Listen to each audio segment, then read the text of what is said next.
اب ان 3 آیتوں کے بعد چوتھی آیت ہے ایاک نعبد و ایاک نستعین، جس کے معنی یہ ہے کہ اللہ ہم آپ ہی کی عبادت کرتے ہیں اور آپ ہی سے مدد مانگتے ہیں۔ یہ اس آیت کے اوپر غور کرنے کے لیے 2-3 باتیں ذکر کرنا ضروری ہوگا۔ ایک تو یہ کہ یہ پورے سورہ فاتحہ میں بالکل بیچوں بیچ کی آیت ہے، یعنی اس سے پہلے بھی 3 آیتیں ہیں اور اس کے بعد بھی 3 آیتیں ہیں، اور یہ ان آیتوں کے درمیان آئی ہے، ایاک نعبد و ایاک نستعین۔ دائیں طرف بھی 3 اور بائیں طرف بھی 3 آیتیں موجود ہیں، اور ان کے درمیان میں یہ جملہ ارشاد فرمایا گیا ایاک نعبد و ایاک نستعین۔ اس سے کچھ ایسا لگتا ہے کہ یہ سورہ فاتحہ کا بنیادی مرکز ہے اور اس کا وسط ہے، اس کا سینٹر ہے، اور اس سے پہلے کی جو آیتیں آئی ہیں وہ اور اس کے بعد کی جو آیتیں آ رہی ہیں وہ مل کر در حقیقت اس بنیادی حقیقت کی طرف انسان کو لے جانا چاہتی ہیں۔ اب تک کی جو 3 آیتیں آئی تھیں اس میں الحمدللہ رب العالمین، الرحمن الرحیم، مالک یوم الدین، تینوں میں اللہ تعالی کی صفات کا بیان تھا۔ اب بندے کی زبان سے یہ کہلوایا جا رہا ہے کہ بندے کو یہ کہنا چاہیے کہ اے اللہ ہم آپ ہی کی عبادت کرتے ہیں اور آپ ہی سے مدد مانگتے ہیں۔ غور کیا جائے تو در حقیقت سورہ فاتحہ کا یہ مرکز ایک بندے کا اللہ تبارک و تعالی سے ایک معاہدہ کرا رہا ہے، ایک عہد کرا رہا ہے۔ عہد 2 باتوں کا، ایک یہ کہ ہم عبادت صرف آپ کی کریں گے، کسی اور کی نہیں، اور دوسرے یہ کہ مدد ہم صرف آپ ہی سے چاہیں گے، کسی اور سے نہیں۔ تو 2 لفظ استعمال کیے گئے ہیں، ایک عبادت اور ایک استعانت۔ تو عبادت کے لفظ میں ایک خاص مفہوم کی طرف اشارہ ہے اور استعانت میں ایک دوسرے مفہوم کی طرف اشارہ ہے۔ عبادت کے جو لفظ ہے اسی کو قرآن کریم نے انسان کی زندگی کا بنیادی مقصد قرار دیا ہے۔ چنانچہ سورہ ذاریات میں اللہ تبارک و تعالی نے ارشاد فرمایا کہ وَمَا خَلَقْتُ الْجِنَّ وَالْإِنسَ إِلَّا لِيَعْبُدُونِ، میں نے جنات اور انسانوں کو کسی اور کام کے لیے نہیں بلکہ صرف اس لیے پیدا کیا ہے تاکہ وہ میری عبادت کریں۔ اس طرح اللہ تبارک و تعالی نے قرآن کریم میں صاف صاف یہ بات واضح فرما دی کہ انسان کے اس دنیا میں آنے کا بنیادی مقصد اللہ تبارک و تعالی کی عبادت ہے۔ یہ ہے وہ بنیادی مقصد جس کے تحت انسان کو اس دنیا میں بھیجا گیا۔ عبادت کیا ہے؟ اس کے مفہوم میں عام طور پر افراط و تفریط واقع ہوتی ہے اور غلط فہمیاں پیدا ہوتی ہیں، اور اس کی وجہ یہ ہے کہ یہ عربی زبان کا جو لفظ ہے عبادت، یہ کسی اور زبان میں اپنے پورے اور مکمل مفہوم کے ساتھ ادا نہیں کیا جا سکتا۔ جب ہم اس عربی لفظ کا کسی اور زبان میں ترجمہ کرتے ہیں تو اس کا مفہوم بہت محدود ہو جاتا ہے۔ مثلا اردو یا ہندی میں اگر اس کا ترجمہ کیا جائے تو پوجنا ہوگا، فارسی میں کیا جائے تو پرستش ہوگا، انگریزی میں کیا جائے تو ورشپ ہوگا۔ یہ تینوں الفاظ در حقیقت عبادت کے وسیع مفہوم کو پوری طرح ادا نہیں کرتے، کیونکہ پوجنے میں یا پرستش میں یا ورشپ میں در حقیقت کسی ایسے طریقے کی طرف اشارہ ہوتا ہے جس کے ذریعے بندہ اپنے آپ کو انتہائی عاجزی کے ساتھ اپنے پروردگار کے سامنے یا اپنے معبود کے سامنے پیش کرے، اور بس۔ لہذا جو عبادت کے خاص طریقے ہیں انہی کو پرستش یا پوجا یا ورشپ کہا جا سکتا ہے۔ اسلام میں جو عبادت کا مفہوم ہے وہ اس پرستش اور پوجا اور ورشپ سے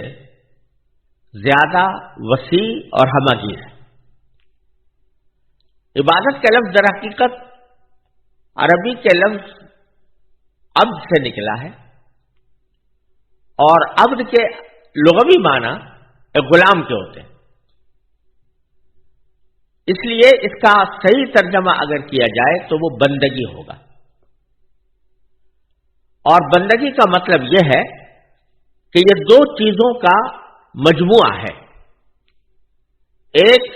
پرستش اور دوسرے مکمل اطاعت۔ جس طرح ایک غلام جو پہلے زمانے میں ہوا کرتا تھا، الحمدللہ آج کی دنیا میں کوئی غلام موجود نہیں ہے، لیکن پہلے جو غلام ہوا کرتے تھے ان کا قاعدہ یہ ہوتا تھا کہ وہ اپنے آقا کے ہر حکم کی تعمیل کے ذمہ دار ہوتے تھے۔ اگر آقا ان سے کہتا کہ تم کسی جگہ جا کر حکومت کرو تو وہ حکومت کرنے کے پابند تھے، حاکم بن کر بیٹھ جاتے۔ لیکن اگر آقا ان سے کہے کہ فلاں جگہ جا کر جھاڑو دو تو وہ جھاڑو دینے کے مکلف ہیں اور اسی کے ذمہ دار ہیں، ان کا فرض ہے کہ وہ جا کر جھاڑو دیں۔ جس قسم کا بھی حکم آقا کی طرف سے آ جاتا وہ اس کے پابند تھے، اور اس میں کسی وقت کی بھی پابندی نہیں تھی اور کسی کام کی بھی پابندی نہیں تھی۔ جس وقت آقا جس کام کا حکم دیتا غلام کے ذمہ واجب ہوتا کہ وہ کام کریں، لیکن ساتھ ساتھ اس میں دو پابندیاں تھیں۔ غلام کی غلامی میں دو قسم کے استثناء تھے۔ آقا ان سے ہر کام لے سکتا تھا، لیکن آقا کی ذمہ داری تھی کہ دو قسم کے کام اس سے نہ لے۔ ایک وہ کام جس میں اللہ تعالیٰ کی نافرمانی ہو، لہذا اگر آقا اپنے غلام کو کوئی ایسا کام کرنے کو کہے کہ جو اللہ تعالیٰ کے حکم کے خلاف ہے، اس کی نافرمانی ہے، تو پھر غلام کے ذمے اس کی اطاعت واجب نہیں رہتی تھی۔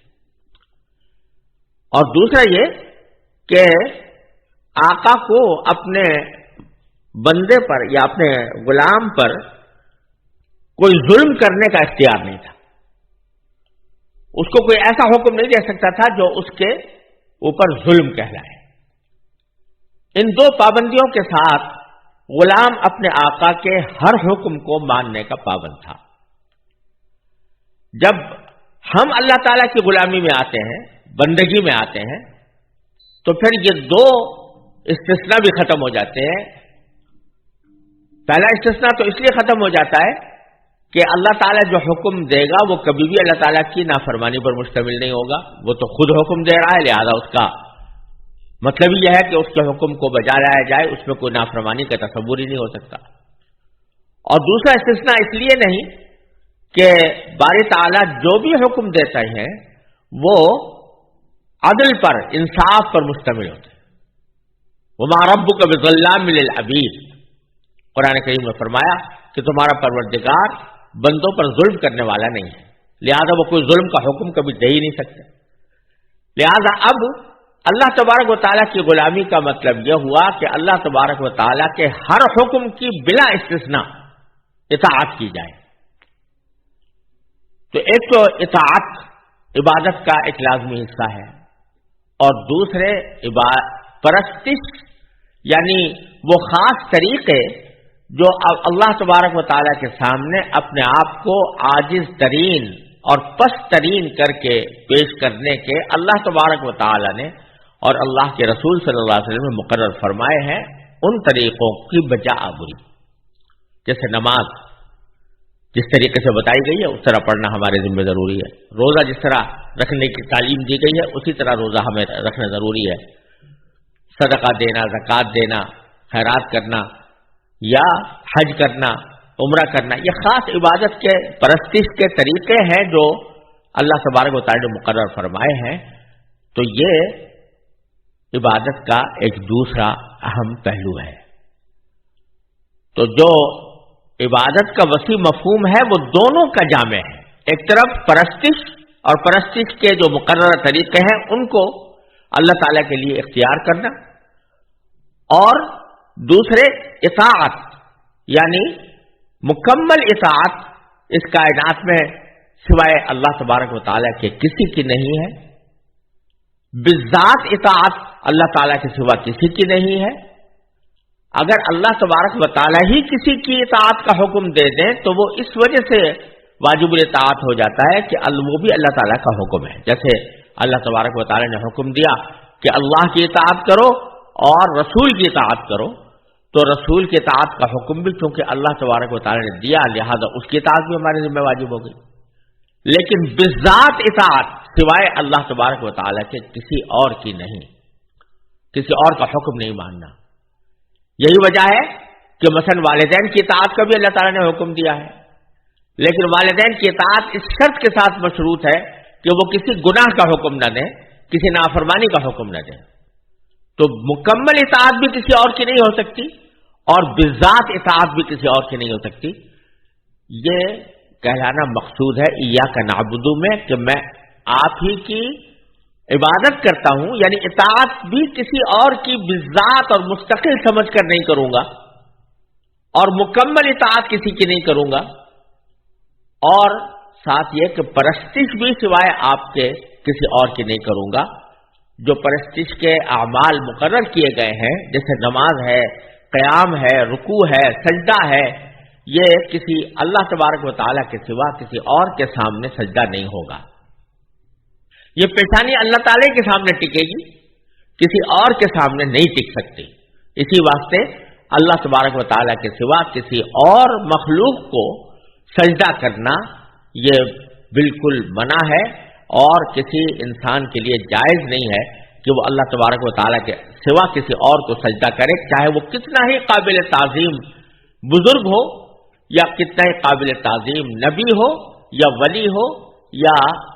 بزرگان دین میں سے ہو، ان میں سے کسی کے بھی آگے سجدہ کرنا جائز نہیں یا رکوع کرنا جائز نہیں، یا کوئی ایسا طریقہ اختیار کرنا جو پرستش کا طریقہ کہلاتا ہے وہ اختیار کرنا کسی کے لیے بھی جائز نہیں ہے سوائے اللہ تبارک و تعالیٰ کے۔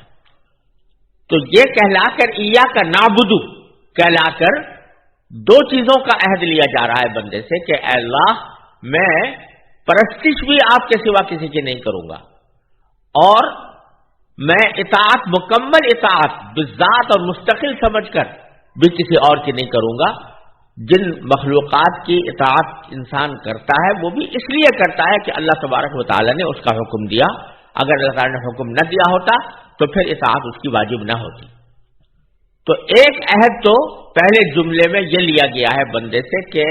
عبادت میں آپ ہی کی کروں گا، اور عبادت میں دونوں چیزیں داخل ہو گئی، اطاعت بھی اور پرستش بھی۔ دوسرا جملہ یہ فرمایا گیا ایاک نستعین، یعنی مدد بھی ہم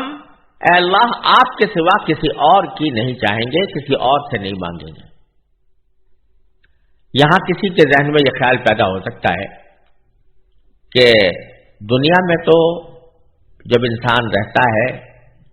تو اس کو بعض اوقات دوسروں سے بھی مدد مانگنی پڑتی ہے، مدد لینی پڑتی ہے۔ فرض کیجئے کہ اگر آپ کو لباس پہننا ہے اور لباس کو سلوانا ہے اور آپ کو سلوانا نہیں آتا تو کسی درزی کی مدد کی ضرورت ہوگی۔ کوئی مکان تعمیر کرنا ہے تو مکان کی تعمیر کے لیے معمار کی مدد کی ضرورت ہوگی۔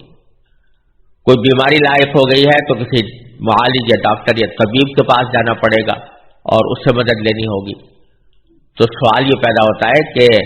جب ہم اتنے لوگوں سے یہاں دنیا میں مدد لے رہے ہیں تو پھر یہ دعویٰ جو کیا جا رہا ہے کہ اللہ ہم آپ کے سوا کسی کی مدد نہیں چاہیں گے،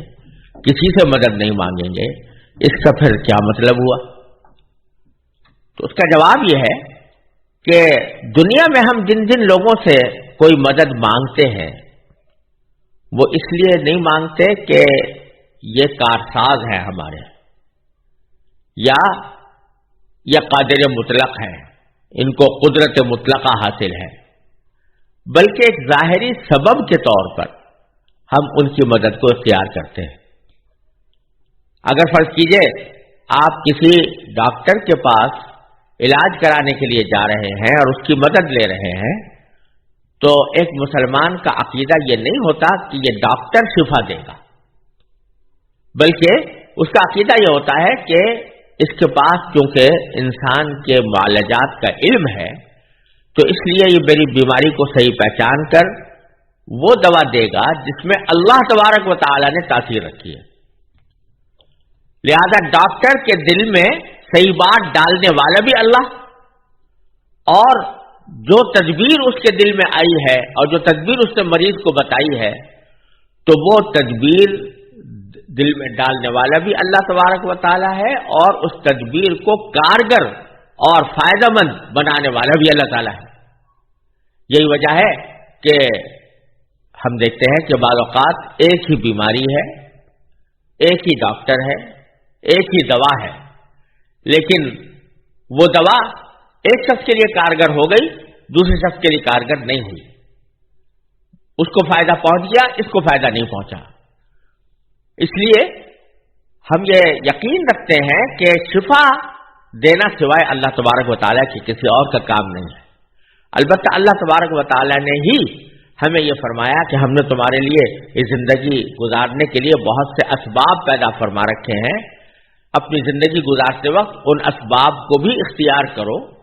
اور ان اسباب کو اختیار کر کے اپنی حاجات پوری کرنے کی کوشش کرو، لیکن یقین رکھو کہ اس سبب میں کوئی قدرت نہیں ہے۔ اس سبب کو مؤثر بنانے والا اور اس کے اندر تاثیر پیدا کرنے والا اور اس کو مفید بنانے والا سوائے اللہ تعالیٰ کے کوئی اور نہیں۔ لہذا جب ہم اس دنیا میں کسی سے مدد لیتے ہیں تو وہ اس کو کارساز سمجھ کر نہیں، قادر مطلق سمجھ کر نہیں، یہ سمجھ کر نہیں کہ اس کے قبضہ قدرت میں ہے میرا کام بنا دینا، بلکہ یہ سمجھ کر کرتے ہیں کہ یہ ایک اللہ تعالیٰ نے سبب پیدا کیا ہے اور اس سبب کی تاثیر اللہ تعالیٰ ہی کے قبضہ قدرت میں ہے۔ لہذا جب یہاں کہہ رہے ہیں کہ ایاک نستعین، اے اللہ ہم آپ کے سوا کسی کی مدد نہیں چاہتے اور نہ آپ کے سوا کسی کی مدد مانگتے ہیں، تو اس کا مطلب یہ ہوتا ہے کہ اللہ آپ کے سوا کسی اور کو اپنا کارساز، اپنا مشکل کشا، اپنا حاجت روا اور قادر مطلق سمجھ کر ہم کسی اور سے مدد نہیں مانگیں گے۔ ہاں، جن لوگوں سے مدد مانگنے کا خود آپ نے یا تو حکم دیا ہے یا اس کی اجازت عطا فرمائی ہے، تو وہ بھی اس لیے مانگیں گے کہ آپ نے ہی وہ طریقہ تجویز کر دیا ہے، اور اس طریقے کو ہم آپ کے حکم کی اطاعت میں اختیار کرتے ہیں۔ لیکن قدرت مطلقہ وہ آپ ہی کی ہے اور تاثیر آپ ہی کے قبضے میں ہے، اس لحاظ سے کارساز آپ ہی ہے، مشکل کشا آپ ہی ہے، حاجت روا آپ ہی ہیں، آپ کے سوا کوئی کارساز، کوئی حاجت روا، کوئی مشکل کشا نہیں ہے، اور یہی معنی ہے ایاک نستعین کے۔ لہذا اس دو جملوں کے ذریعے اللہ تبارک و تعالی نے ایک بڑا عظیم اقرار کروایا ہے بندے سے، اور اسی لیے اس جملے کو سورہ فاتحہ کے مرکز میں رکھا گیا ہے۔ سورہ فاتحہ پورے قرآن کا خلاصہ ہے، اور اگر دیکھا جائے تو یہ جملہ پوری سورہ فاتحہ کا خلاصہ ہے کہ سورہ فاتحہ کا مرکز یہ ہے کہ بندہ اللہ تبارک و تعالی سے یہ عہد کرے، یہ اقرار کرے کہ میں نہ پرستش آپ کے سوا کسی کی کروں گا، نہ مکمل اطاعت مستقل بذات سمجھ کر آپ کے سوا کسی کی کروں گا، نہ حاجت روا اور مشکل کشا اور کارساز سمجھ کر کسی اور سے مدد مانگوں گا۔ یہ بہت بڑا اقرار اللہ تبارک و تعالی نے اس آیت کریمہ کے اندر لیا ہے اور بندے سے کروایا ہے، اور اس کو سورہ فاتحہ کے بالکل بیچوں بیچ رکھا ہے۔ اس سے یہ پتہ چلا کہ بندے کو جو اس دنیا میں بھیجنے کا اللہ تبارک و تعالی نے مقصد بتایا تھا کہ میں نے سوائے عبادت کے کسی اور کے لیے نہیں بھیجا، تو اس مقصد کا اعتراف اس آیت میں کرایا گیا ہے بندے سے کہ ایاک نعبد و ایاک نستعین۔ پھر اس میں ایک اور لطف یہ ہے کہ جب بندہ یہ کہہ رہا ہے کہ اللہ میں پرستش آپ کے سوا کسی اور کی نہیں کروں گا، اطاعت آپ کے سوا کسی اور کی نہیں کروں گا، تو یہ ایک بہت بڑا دعویٰ ہے، بہت بڑا دعویٰ کر رہا ہے، بہت بڑا عزم کا اظہار کر رہا ہے۔ تو ساتھ ہی بندے کو یہ سکھایا گیا ہے کہ تم نے یہ عہد تو بہت اچھا کر لیا اور اپنی طرف سے ارادہ بھی اچھا کر لیا، لیکن تم خود اس عہد پر اور اس ارادے پر اس وقت تک قائم نہیں رہ سکتے جب تک کہ ہم سے مدد نہ مانگو۔ لہذا ایاک نعبد کے فوراً بعد اللہ تعالی نے بندے کو یہ سکھایا کہ ہم آپ سے ہی مدد چاہتے ہیں، اور جس کا مطلب یہ ہوا کہ یا اللہ ہم نے اپنی طرف سے عہد اور ارادہ تو کر لیا ہے کہ آپ کے سوا کسی کی پرستش نہیں کریں گے، آپ کے سوا کسی کی اطاعت نہیں کریں گے، لیکن عملی دنیا میں اس عہد کے اوپر ثابت قدم رہنا اس کے بغیر ممکن نہیں ہے کہ آپ کی توفیق ہمارے شامل حال ہو۔ لہذا ایاک نستعین، اب ہم آپ سے ہی مدد چاہتے ہیں کہ اللہ ہمیں اپنی عہد پر قائم رہنے کی توفیق عطا فرما۔ اور پھر یہ جو استعانت ہے، یعنی اللہ تبارک و تعالی کے حکم کی اطاعت اور عبادت کو اللہ تعالی کے ساتھ خاص کرنے کی توفیق، اس کو مانگنے کے لیے آگے کی 3 آیتیں بیان فرمائی گئی ہیں۔ اہدنا الصراط المستقیم صراط الذین انعمت علیہم غیر المغضوب علیہم ولا الضالین۔